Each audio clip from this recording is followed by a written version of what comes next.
কাউকে কুপিয়ে আবার কাউকে গুলি করে ফিল্মি স্টাইলে একের পর এক খুন ছিনতাইয়ের ঘটনা ঘটছে রাজধানীতে। গত 4 দিনে খুন হয় 5 জন, আর গেল 4 মাসে সারা দেশে হত্যার শিকার 336 জন। শুধু ঢাকা নয়, সারা দেশে এমন ঘটনায় উদ্বেগ, আতঙ্ক বাড়ছে জনমনে। পুলিশের দাবি, অপরাধ দমনে কাজ করছেন তারা। অপরাধের লাগাম টানতে আইনের কঠোর প্রয়োগের পরামর্শ অপরাধ বিশ্লেষকদের।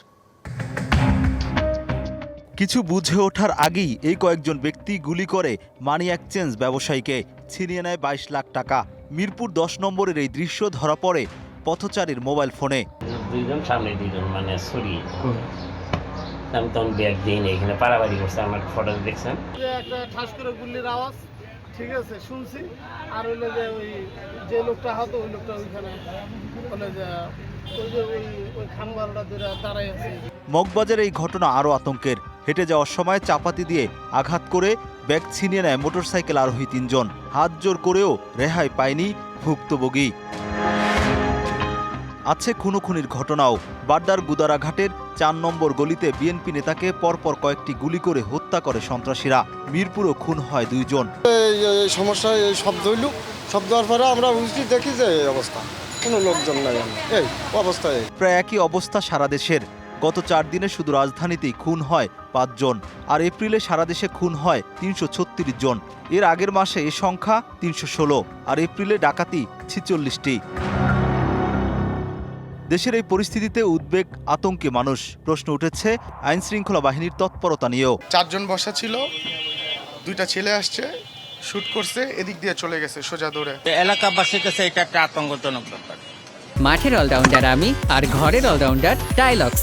টাইলক্স টয়লেট ক্লিনার, ক্লিন মানেই টাইলক্স। কারণ এলাকার ভিতরে আমরা দেখলাম সকালবেলা 2টা ছেলে মারতো, 2টা ছেলে গুলি করে চলে গেল। পুলিশের দাবি, অপরাধ কমিয়ে আনার সর্বোচ্চ চেষ্টা করছেন তারা।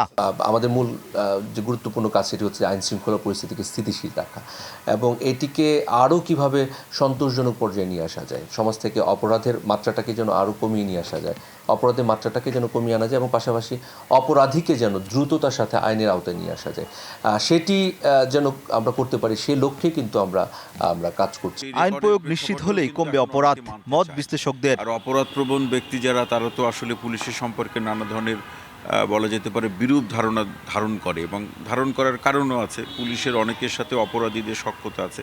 এখন এই চ্যালেঞ্জগুলো অনেক পুরাতন, কিন্তু কিছু চ্যালেঞ্জ তৈরি হয়েছে গণঅভ্যুত্থানকে কেন্দ্র করে। সেই চ্যালেঞ্জগুলোও কিন্তু পুলিশ এটা মোকাবেলা করতে পারেনি। দেশের মানুষের নিরাপত্তার প্রশ্নকে সামনে রেখে আইন শৃঙ্খলার বিষয়টিকে প্রাধান্য দিয়ে যে ব্যবস্থাগুলো বা কাজগুলো করা দরকার তারা সেটি করবেন। ক্রমবর্ধমান অপরাধ দমনে পুলিশ বাহিনীকে আরও তৎপর হওয়ার পরামর্শ তাদের। Rakib Hossain, TVC news, Dhaka.